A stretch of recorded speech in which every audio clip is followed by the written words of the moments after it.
안녕하세요. 형광펜 성경이 제공하는 성경 공부, 오늘은 욥기 24장과 25장을 같이 보겠습니다. 저번 시간에 욥이 한 말 중에 나의 가는 길을 오직 그가 아시나니 그가 나를 단련하신 후에는 사실상으로는 그가 나를 시험하셨으니 내가 정금같이 나올 수 있다라는 얘기였거든요.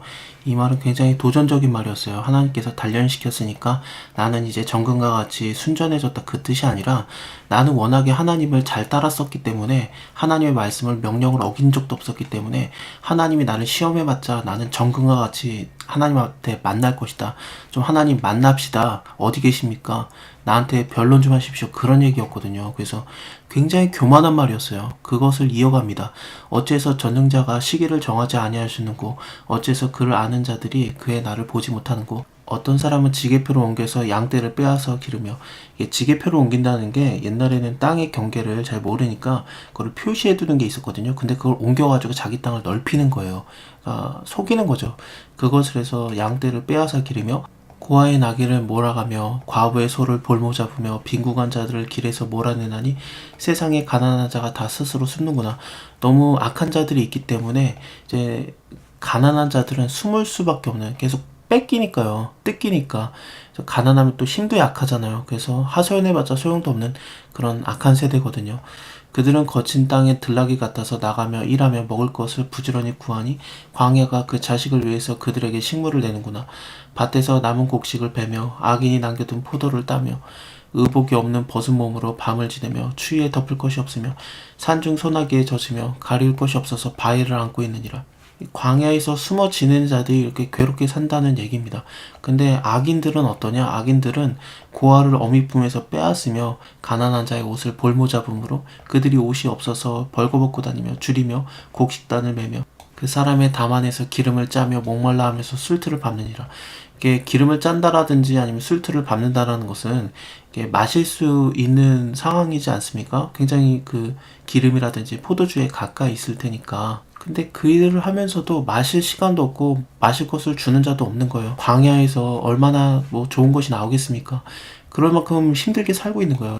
인구 많은 성 중에서, 그러니까 인구가 많은 도시 뭐 그런 걸 말하는 건데요. 사람들이 신음하며 상한 자가 부르짖으나 하나님이 그 불의를 보지 아니하시느니라. 나만 이렇게 괴롭당하고 있는 거 아니다. 하나님께서 불의를 보지 않기 때문에 이렇게 악한 자들이 마음껏 뺏어가도 잘 살고 건강하고 고아와 과부들 막 다 뺏긴 자들은 악인한테 빌부터 살아야 될 만큼, 하지만 뭐 일한다고 그렇게 뭐 먹을 걸 주거나 마실 걸 주지도 않고 그러는 상황인 거죠. 하나님께서는 불의를 보지 않느니라. 또 광명을 배반한 사람들이 이러하다. 그들은 광명의 길을 알지 못하며 그 첩경에 머물지 아니하는 자라. 사람을 죽이는 자는 새벽에 일어나서 가난한 자나 빈궁한 자를 죽이고 밤에는 도적이 되며 가늠하는 자의 눈은 저물기를 바라며 아무 눈도 나를 보지 못하리라 하고 얼굴을 변장하며 밤에 집을 뚫는 자는 낮에 문을 닫고 있은즉 광명을 알지 못하나니 그들은 다 아침을 흑암같이 여기니 흑암의 두려움을 알미니라. 이 얘기를 하는 것은 이렇게 해가 떴을 때, 해가 졌을 때 뭐 도적이 들어온다든지 가늠하는 자가 그 해가 지는 것을 바라고 있는 거라든지, 아니면은 사람을 죽이는 자가 새벽에 일어나서 죽이는 거, 밤에 또 그러하는 거, 이런 그 밤과 낮의 개념을 말하는 게 아니라 굳이 광명이라는 단어를 써서 하나님이 빛이시지 않습니까? 그렇기 때문에 하나님이 광명을 주지 않는다, 하나님이 안 보고 있다, 그 뜻을 말하고 있는 겁니다. 실제로 다음 장 보면은 수앗사람 빌닷이 야, 하나님이 광명을 비추고 있는데 그 광명을 비춤을 잊지 않은 자가 누가 있느냐, 하나님께서는 그 모든 자들에게 광명을 비치고 있다, 이런 얘기를 하고 있거든요. 그걸 통해서 보면은 이 광명은 단지 어두움과 밤, 해가 뜨지 않은 그런 새벽, 그런 얘기를 하는 게 아니에요. 하나님이 보지 않고 있다, 그것을 오히려 더 강조하면서 얘기를 하는 거예요. 그들은 물 위에 빨리 흘러가고 그 산업은 세상의 저주를 받나니 그들은 다시 포도원 길로 행하지 못할 것이라. 가뭄과 더위가 눈 녹은 물을 곧 말리나니 음부가 범죄자에게도 그와 같은 것인즉 태가 그를 잊어버리고 구더기가 그를 달게 먹을 것이라. 그는 기억함을 다시 얻지 못하나니 부리가 나무처럼 꺾이리라. 그는 익히지 못함으로 해산하지 못한 여인을 학대하며 과부를 선대하지 아니하는 자라. 이렇게 못된 자가 망하는 거는 맞는데, 하지만 하나님께서 망하게 안 한다는 거예요. 하나님은 그 권능으로 오히려 강한 자들을 보존시키시고 살기를 바라지 못하는 자에게도 이렇게 보호하고 있지 않느냐. 악인이 망해야 되는 거 맞다. 근데 하나님이 그들을 망하게 안 하고 있다. 하나님이 그들을 호위하고 있고 오히려 평안하게 하시며 그 눈은 그들의 길 위에 있구나. 그들은 높아져도 잠잘 시간이 없어지나니 낮아져서 범인처럼 제함을 당하고 곡식이 이상같이 뱀을 입으리라. 그래, 그렇게 망하겠지만 근데 어쨌든 하나님한테 당하는 건 아니다.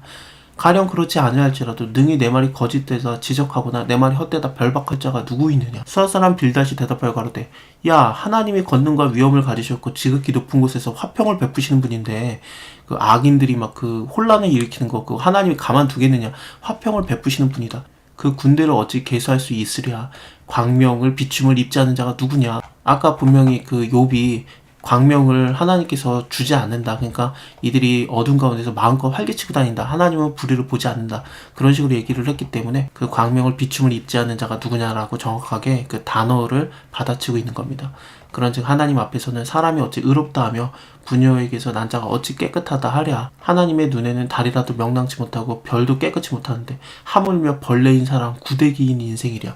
네가 벌레와 구데기와 같은 인생을 살고 있는 사람이면서 네가 뭐가 대단하다고 하나님 앞에 내가 정금과 같다, 내가 나갈 수 있다 그런 식으로 말하느냐. 욥이 너무 잘못하고 있죠. 그래서 이제부터는 욥이 26장부터는 아예 대놓고 나는 의롭다, 하나님이 의로운 나를 건드렸다라는 식으로 얘기가 진행이 될 겁니다. 참 그렇습니다. 저는 이게 욥기를 보면서 특히나 이 23장 10절에 나의 길을 오직 그가 아시나니 그가 나를 시험했는데 나는 정금과 같이 하나님께 나갈 수 있다. 하나님 좀 만납시다.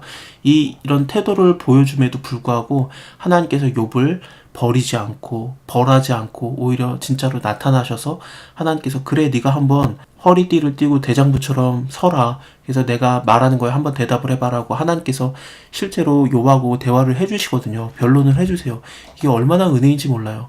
욥기는 누가 무슨 말을 잘못했네, 어떤 것을 실수했네, 이것은 그렇게 보면 안 되네, 하나님에 대해서 잘못 알았네, 그렇게 보는 입장을 취하는 것보다는 이렇게 악하고 하나님에 대해서 오해하고 잘못 알고 있을지라도 하나님이 그를 버리지 않고 용서하시고 만나주시고 회복하고 그를 다시 한번 사랑해준다라는 그런 시각으로 봐야 될 것 같아요. 우리가 욥의 친구들과 욥과 비슷한 태도를 갖고 있습니다. 하나님에 대해서 많은 오해를 갖고 있는데 그러할지라도 하나님이 우리를 벌하는 게 아니라 네가 이거 잘못했다, 네가 저거 잘못했다 그러는 게 아니라 하나님께서는 우리에게 만나주셔서 변론해 주시고 욥이 원했으니까요. 변론해달라고 하나님께. 그래서 하나님께서는 우리의 원하는 대로 대해주시고 그리고 하나님께서 우리를 회복하기 원하는 참 좋으신 하나님이라는 것을 깨닫는 것이 욥의 가장 중요한 그런 메시지인 것 같습니다. 자, 다음 시간에 26장 보면서 욥의 마지막 그 강한 말들인데요. 그것을 이어보겠습니다. 감사합니다. 다음에 뵐게요.